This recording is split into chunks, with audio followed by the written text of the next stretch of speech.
today, hopefully we are going to be buttoning up our Makita EA 4300. We're going to be changing the fuel filter and we're going to pop in a new spark plug. Well, actually, we'll pop the old spark plug off together, see what it looks like, and in all likelihood, probably put another one on. Then we're going to get the bar back on, a chain back on, and we're going to call this project done until we can get it in some wood. Okay, so first thing we'll do is, if you remember from an older video, I did have this out. It was a Walbro fuel filter. It was pretty cruddy. Excuse me. So let's pull that out here again. Okay, here she is.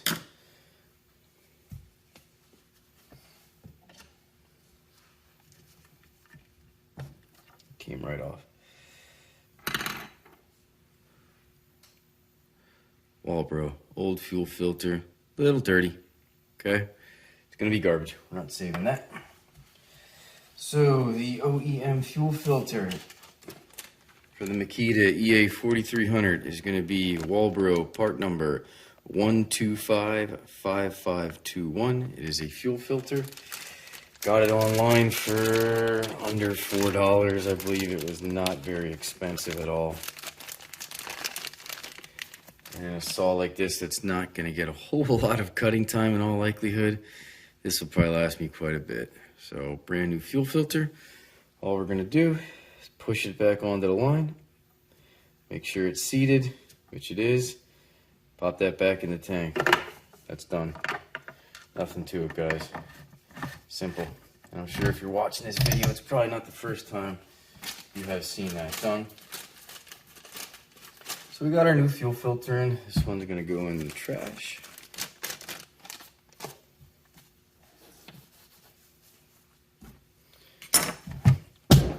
And now we're going to take our top cover back off.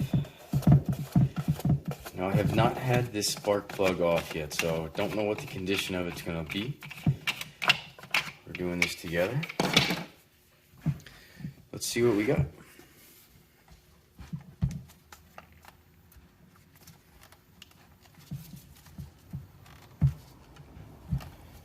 This will probably be easier without the air filter. We're going to choke it so nothing gets into our carb. So it says NGK on there, which kind of nice thinking that, well, at least they have an OEM one on there. That's loose.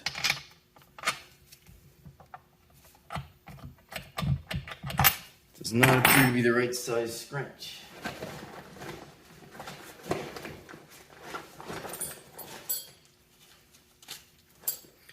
So we go to scrunch plan B. Did not test this out prior. This appears to be it. And it is.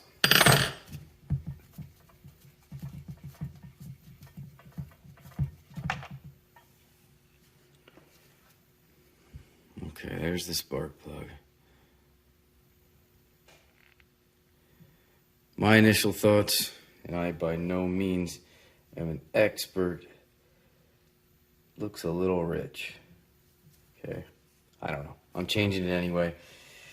It is the OEM part number, which is an NGK CMR7A.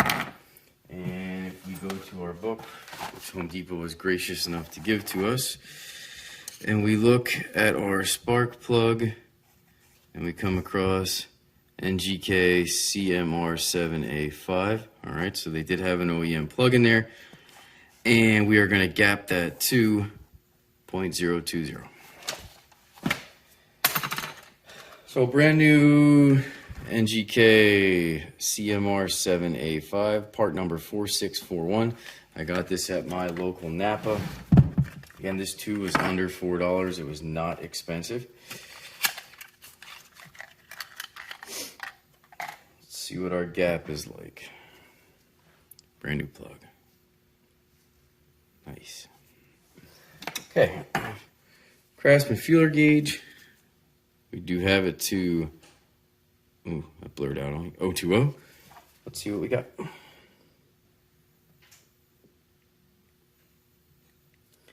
Little snug.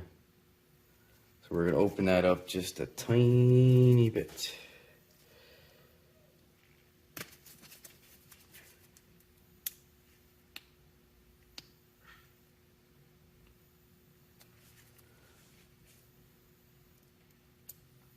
Just so it slides freely.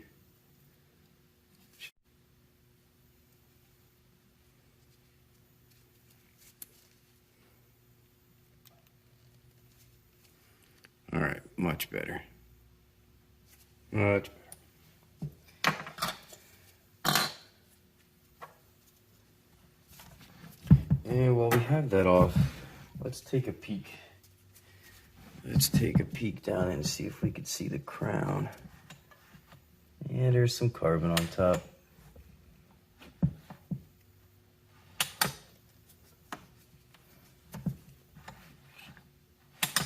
I'm not really concerned about it. So just a quick side by side.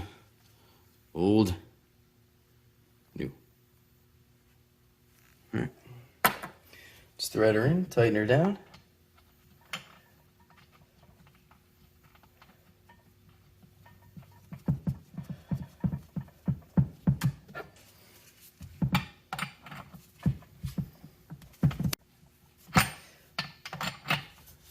Bumped the camera there, sorry about that.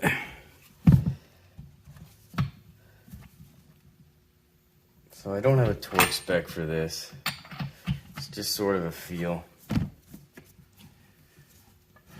Keep bumping it. Doesn't have to be gorilla tight that you're gonna struggle to get it back off.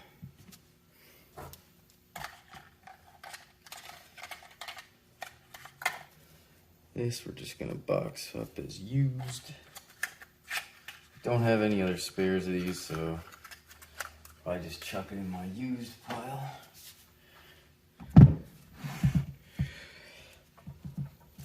One last check on the tightness. Plenty tight. Air filter is gonna go back on. Spark plug back on.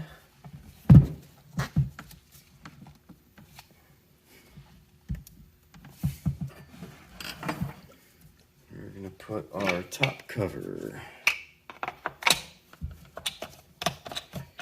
back on.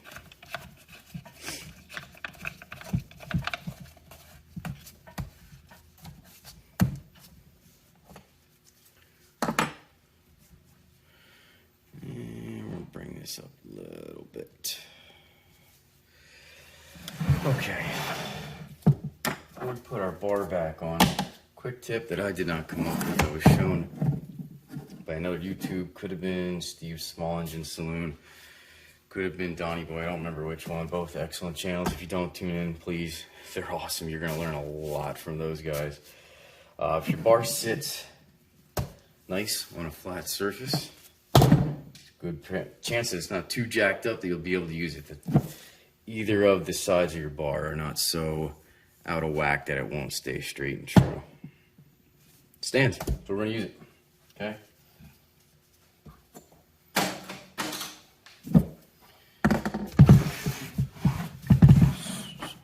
We're gonna pop off,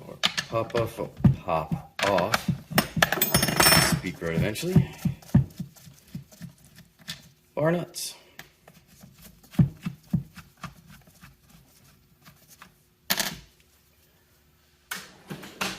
Don't need a hook anymore. Take off our side cover. I sort of cleaned that up a little bit. I didn't get crazy with it. This was beautiful right from day one. There was nothing wrong with there. Thought there'd be a little more residual oil coming out of where the oiler, oil pump leads up to, but there's not. And I'm not taking it out tonight anymore to test it out because in Pennsylvania it's about 10 degrees. It's freezing out. But I do want to get it all back together and see if it oils. It's one thing I didn't test. It's just a little too cold for me to want to go out and do that. So we're just moving our tensioner pretty much all the way to the back.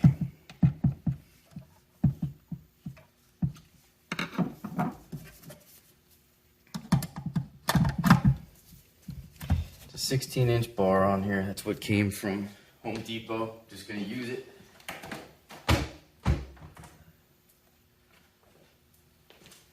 I did pick up a brand new Lowe's Oregon, don't hate me, it is low kickback chain. It's the first actual low kickback chain I've ever bought. Never bought any before. I've always gotten the rest of mine online from Bailey's or some other online retailer. And I've always went for, well, almost always went for full chisel. I have a couple chains that are semi, but I've never had low kickback chain. And I did not feel like paying shipping on one chain because this came with one from Home Depot. And I'm gonna run it because the chain was not in bad shape. If you remember from the earlier videos, it's definitely usable. So I wanna run it. And like I said, I did not want to pay shipping, so I'm like, you know what?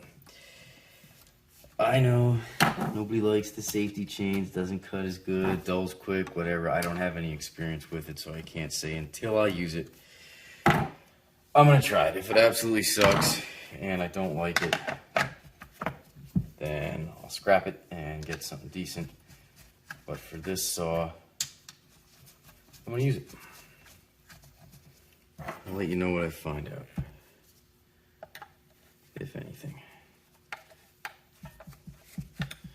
Legit.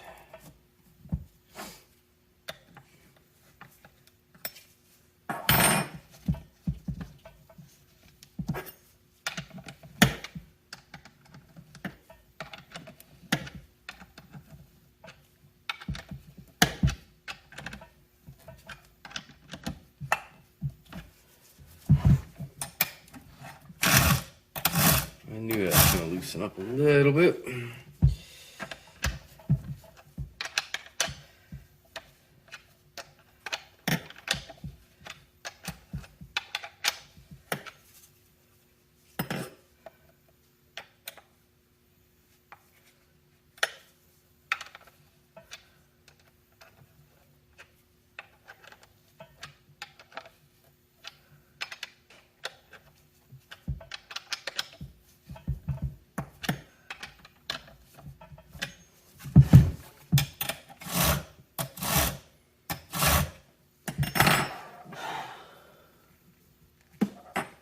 What's that tip look like?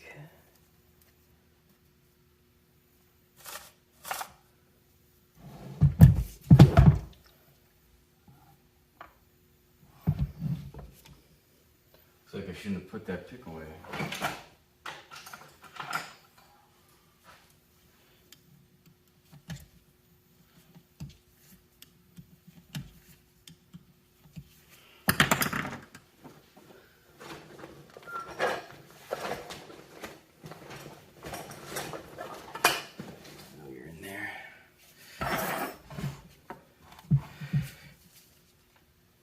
Grease.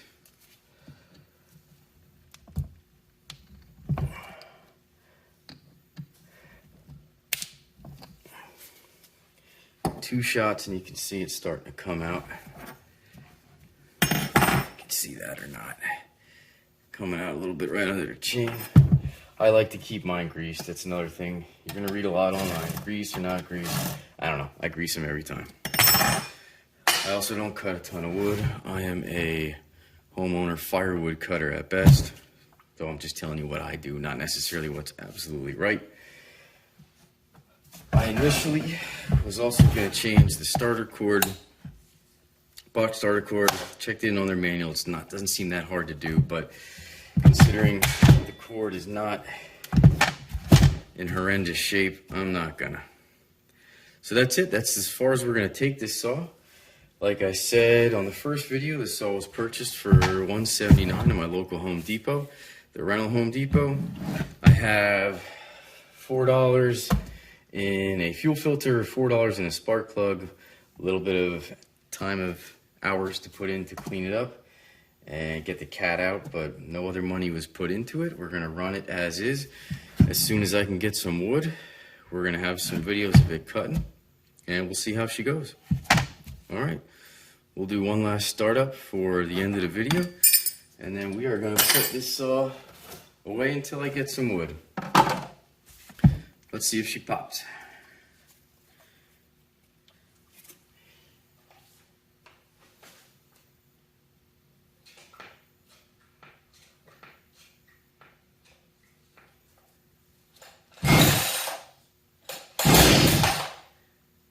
Popped, good sign.